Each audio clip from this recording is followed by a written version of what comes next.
lagi kita belajar bahasa Indonesia dengan materi teks proposal oleh Ibu Intan Sofia Putri Ekawiansa.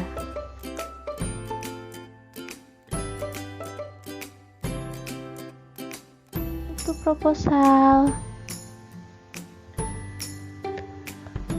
Proposal adalah teks yang digunakan sebagai pengajuan, permohonan, atau penawaran. Kegiatan yang kita rencanakan bisa terlaksana dengan baik sebab kita akan mendapat beberapa keuntungan, misalnya mendapat izin pelaksanaan kegiatan dan mendapatkan bantuan dana. Nah, dengan membuat proposal ini biasanya kalian guna proposal ini untuk meminta izin kegiatan atau izin penelitian. Kan kita nggak bisa ngelakuin kegiatan atau penelitian kalau belum ada izin dari pihak-pihak yang berwenang. Lalu biasanya juga proposal ini digunakan untuk meminta bantuan dana. Kan biasanya orang-orang yang memiliki kegiatan atau melakukan penelitian itu belum memiliki dana. Nah, dengan menggunakan proposal ini mereka meminta dana kepada pihak-pihak terkait, yaitu kepada kepala ataupun perusahaan-perusahaan yang akan menjadi sponsor dari kegiatan mereka.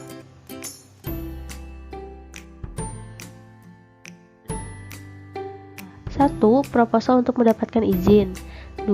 Proposal untuk mendapatkan dukungan partisipasi dari peserta. Dan 3. Proposal untuk mendapatkan dukungan dana. Ketiga jenis proposal ini Ibu kerucutkan menjadi 2, yaitu proposal penelitian dan proposal kegiatan. Nah, proposal penelitian ini proposal yang biasanya dibuat oleh akademisi untuk melaksanakan penelitian. Biasanya, kalian nih buat yang mau kuliah, nanti siap-siap di kuliah itu kalian harus membuat proposal penelitian karena kalian adalah akademisi atau mahasiswa yang nanti akan lulus dari kampus. Atau misalnya nggak harus skripsi aja, kalian bisa meneliti apapun saat mahasiswa ataupun saat ini juga bisa, dan nanti bergabung dengan guru atau dibimbing oleh dosen yang bersangkutan agar penelitian kalian dapat terlaksana. Nah, sedangkan proposal kegiatan adalah proposal yang biasanya dibuat oleh siapapun untuk melaksanakan sebuah kegiatan. Misalnya kalian membuat pensi, kalian membuat proposal kegiatan, bukan penelitian. Bedanya penelitian dan kegiatan itu, kalau penelitian itu ada objek yang diteliti secara keilmuan. Kalau kegiatan ya mengadakan sebuah kegiatan yang bisa dinikmati bersama, ya. Itu. Nah, struktur proposal, karena tadi ada 2 jenis, berarti ada proposal penelitian dan juga proposal kegiatan. Proposal penelitian terdiri dari judul, latar belakang, perumusan masalah, tujuan penelitian, manfaat penelitian, definisi operasional, tinjauan pustaka atau landasan teoretis, metode penelitian, jadwal pelaksanaan, rencana anggaran, dan daftar pustaka. Sedangkan proposal kegiatan lebih banyak lagi karena harus terperinci untuk kegiatan-kegiatan yang akan dilaksanakannya. Kalian bisa langsung lihat di slide ya. Nah, pada dasarnya struktur proposal ini rata-rata seperti ini bentuknya, tapi biasanya disesuaikan dengan permintaan dari lembaga atau perusahaan tersebut. Jadi bisa saja berbeda dengan apa yang Ibu tuturkan di sini, tapi rata-rata memuat hal-hal yang Ibu sampaikan dalam slide ini. Nah, untuk pembelajaran proposal ini, Ibu akan lebih menitik beratkan kepada proposal penelitian karena kalian tentunya untuk proposal kegiatan mungkin sudah lebih familiar karena kan diantara kalian ada yang berorganisasi juga. Jadi kalian tentunya pasti lebih mengetahui atau lebih familiar dengan proposal kegiatan, sedangkan proposal penelitian kan tidak. Ibu kenapa bahas proposal penelitian ini guna untuk kalian yang ingin melanjutkan ke bangku kuliah, jadi kalian tidak akan kaget dengan yang namanya proposal skripsi atau proposal penelitian lainnya. Penelitian, Ibu akan bahas dari per subbabnya. Yang pertama ada judul penelitian, berisi judul suatu hal yang akan kalian teliti dan yang akan kalian teliti. Lalu isi judul yang paling penting itu memuat masalah dan tempat terjadinya. Kalau kalian perhatikan, ini judul skripsi ibu ya, cuman terlalu panjang, terlalu rumit, jadi kalian tidak perlu harus seperti ini.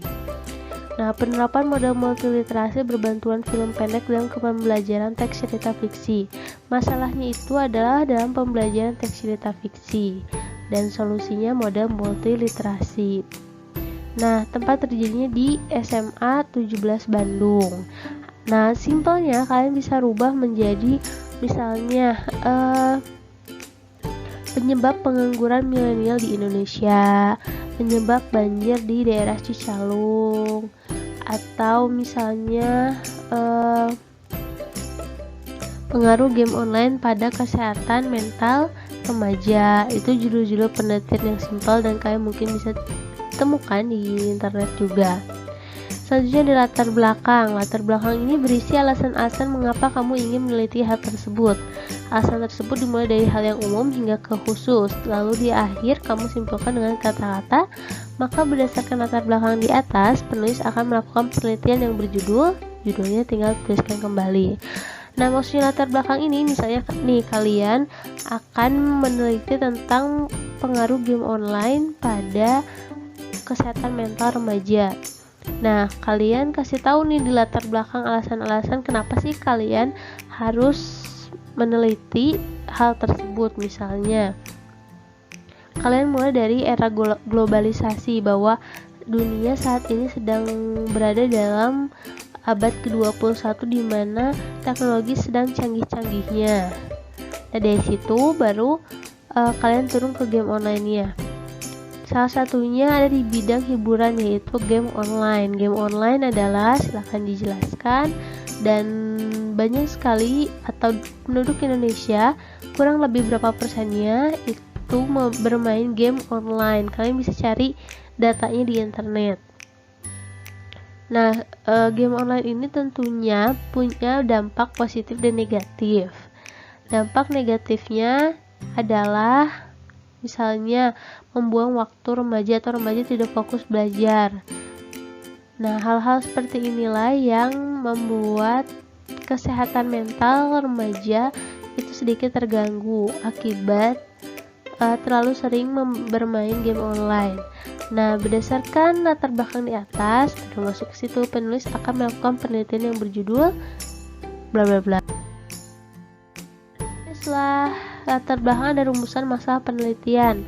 Rumusan masalah berisi pertanyaan-pertanyaan tentang apa yang ingin diketahui atau diteliti oleh peneliti, minimal 2 pertanyaan. Kalian bisa lihat dari gambar yang ibu ada berikan di slide ya.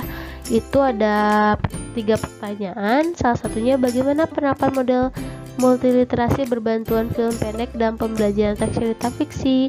Nah, itu yang ingin ibu ketahui, bagaimana sih penerapannya model ini dalam pembelajaran teks cerita fiksi dan lain sebagainya. Kalau misalkan simpelnya, kalian misalkan tadi pengaruh game online terhadap kesehatan mental remaja, berarti bagaimana atau misalkan apa saja pengaruh game online bagi kesehatan remaja. Terus yang kedua, bagaimana game online itu mempengaruhi kesehatan remaja dan lain sebagainya. Lalu ada tujuan penelitian, berisi tujuan diadakannya penelitian, biasanya berasal dari rumusan masalah.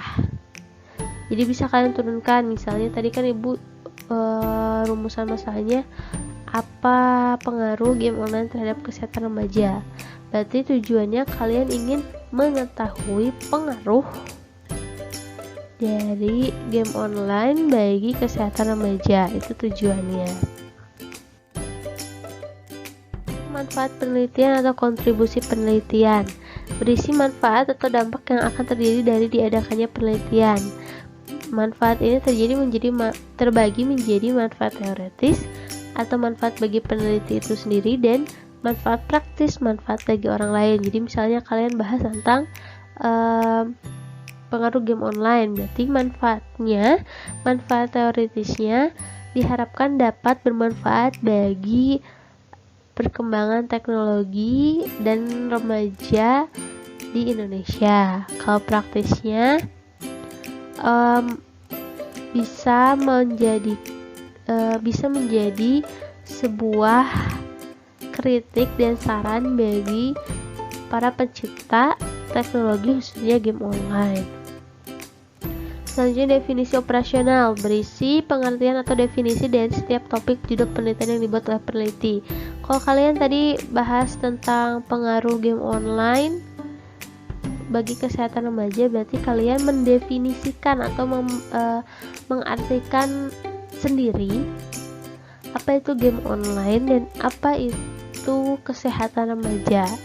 Atau contohnya yang di dalam slide, penyebab pengangguran milenial di Indonesia. Definisikan mengenai pengangguran milenial itu seperti apa yang kalian maksud. Tuh. Yang selanjutnya itu adalah landasan teoretis atau tinjauan pustaka. Isinya adalah teori-teori mengenai masalah yang akan diteliti. Jadi kalau kalian baca di slide itu ada pengertian tentang model multiliterasi, asal muasalnya, lalu juga pengertiannya apa dari para ahli. Jadi kalian bolehlah dari Google, boleh. Selanjutnya ada metodologi penelitian, berisi metode atau teknik, instrumen dan objek penelitian. Misalnya metodologi penelitian yang digunakan dalam penelitian ini adalah metode eksperimen, atau kalian mudahnya ibu membagi metode menjadi dua, kualitatif dan kuantitatif. Kualitatif itu metode yang hasilnya berupa pemaparan atau deskripsi. Jadi kalian itu nanti misalnya nih kalian mau meneliti tentang pengaruh game online, berarti metode yang cocok untuk digunakan adalah metode kualitatif. Jadi nanti kalian itu tekniknya akan melakukan pengamatan pada remaja-remaja yang sedang bermain game online, bagaimana kesehariannya, lalu dampaknya gimana gitu kan. Itu. Kalau kuantitatif nih, misalnya kalian ingin menghitung jumlah pengangguran sebelum COVID atau sebelum COVID dan sesudah COVID. Itu ada angka-angka yang kalian akan kumpulkan, misalnya tahun 2019 sebelum COVID itu berapa angka penganggurannya, dan 2020 itu angka penganggurannya berapa. Itu metode kuantitatif, metode yang hasilnya berupa olahan angka. Selanjutnya ada rencana dan jadwal kegiatan, berisi rencana jadwal kegiatan penelitian yang akan dilakukan sesuai waktu yang telah ditentukan. Misalnya kalian mau membuat persiapan dulu nih, atau membuat proposal di bulan Agustus minggu pertama. Lanjut lagi penelitiannya kalian di bulan September minggu ketiga dan selanjutnya. Ada biaya kegiatan, berisi rencana kebutuhan selama penelitian dan jumlah biaya yang digunakan untuk memenuhi kebutuhan tersebut. Kalau kalian lihat di slide yang gambar biaya kegiatan, itu ada gaji dan upah 21 juta kebutuhannya. Lalu ada peralatan atau ATK 24 juta. Terus barang habis pakai 3.450.000. Lalu ada misalnya kalian transport, yaitu 12 juta. Nah itu seperti itulah simpelnya. Dan terakhir ada daftar pustaka, yaitu berisi identitas sumber materi yang diambil oleh peneliti. Misalnya dalam proposal kalian tuh ngambil dari Wikipedia atau dari Google, itu harus dituliskan sumbernya dari mana, alamat websitenya apa, HTTP apa, judul artikelnya apa. Atau yang paling mudah itu kalau kalian dapat dari buku. Kalau dari buku kalian tinggal menuliskan seperti yang ibu tuliskan di slide ya. Lalu juga ada rumusnya Nata Jukope. Kalian kalau dari buku tinggal nulis nama, pertama urutannya tahun, judul, kota, penerbit. Nah untuk namanya dibalik, misalnya Intan Sofia jadi Sofia, I titik. Begitu. Nah kalau dari internet kalian cukup mengganti kota dan penerbit dengan alamat websitenya. Begitu. Lalu kaidah kebahasaan teks proposal. Yang pertama istilah ilmiah atau kita mengenalnya dengan kata teknis. Kata yang ada di bidang tertentu biasanya digunakan dalam bahasa penelitian, contohnya vaksin, bidang kesehatan, atau misalnya nih virus corona, itu juga istilah ilmiah. Ada virus, itu istilah di bidang kesehatan atau biologi. Misalnya nih kalian buat proposal tentang pengaruh virus corona dalam angka pengangguran di Indonesia. Nah, berarti ada kata ilmiahnya atau istilah ilmiahnya itu virus. Yang kedua ada kata kerja tindakan, kata yang menyatakan langkah-langkah kegiatan, misalnya mengamati, menari. Contohnya kalau dalam penelitian ini peneliti akan mengamati dan mewawancarai objek penelitian, yaitu remaja. Nah, yang ketiga kata pendefinisian, kata yang mendefinisikan sesuatu, ditandai dengan kata adalah, yaitu yakni. Misalnya, dunia adalah atau remaja adalah manusia dengan tanda-tanda berusia dari 12 tahun hingga 17 tahun atau 20 tahun. Nah, yang selanjutnya ada kata perincian, kata yang bermakna perincian. Ada pertama, kedua, ketiga, begitu. Jadi misalnya pertama, peneliti akan melakukan pengamatan pada objek penelitian. Setelah itu, langkah kedua, peneliti akan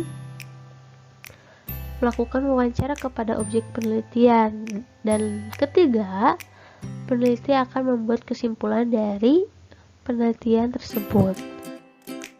Selanjutnya 5, kata keakanan, kata yang bersifat akan. Karena namanya proposal itu rencana, berarti sesuatu yang belum terjadi, jadi harus ada kata akan atau diharapkan, direncanakan. Misalnya, penelitian ini akan dilaksanakan di bulan Agustus, atau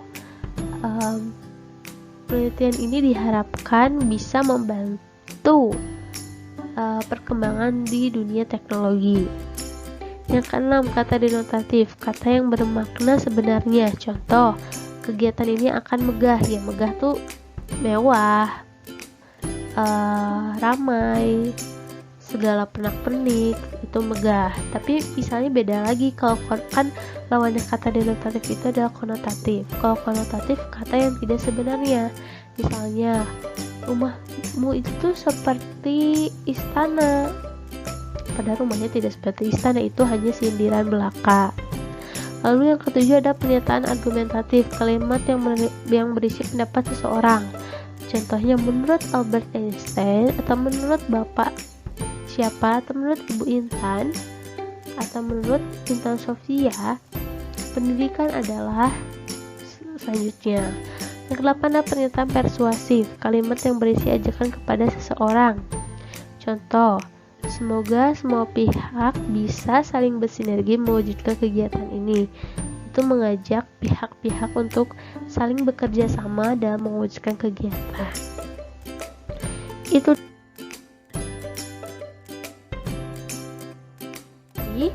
kalau kalian punya pertanyaan, silahkan komentar di kolom komentar YouTube ataupun Google Classroom, atau bisa melalui jaringan pribadi atau Japri melalui Ibu. Dan Ibu harap banyak pertanyaan atau yang menyusul seiring dengan tugas. Nanti kalian akan membuat proposal. Kalian tinggal pilih mau kegiatan atau penelitian, tapi tentunya kalau kalian membuat penelitian itu menjadi poin tambahan bagi Ibu. Maksudnya kalian akan mendapatkan nilai tambah dari pembuatan proposal. Begitu. Sekali lagi Ibu ucapkan terima kasih telah menyimak dengan baik. Mohon maaf apabila banyak kekurangan. Assalamualaikum warahmatullahi wabarakatuh.